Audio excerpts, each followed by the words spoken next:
இவ்வளவு நாள் ஏன் மாத்தலன்னு கேட்பாங்க. அதை பெருசாவே எடுத்துக்கலன்னு சொல்லு. பர்த் சர்டிபிகேட், என்னோட ஸ்கூல் சர்டிபிகேட் எல்லாத்துலயும் இதுதானே இருக்கு.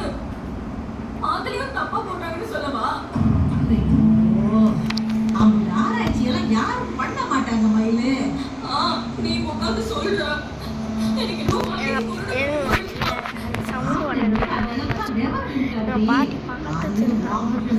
சுத்தமா கிடையாது.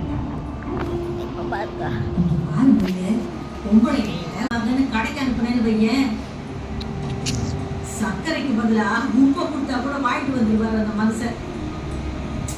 ஆம்பளைக்குனாலே அப்படி தாண்டி கடிவாளம் கட்டின குதிரை மாதிரி தான். அங்க இங்கன்னு பார்க்கவே தெரியாது.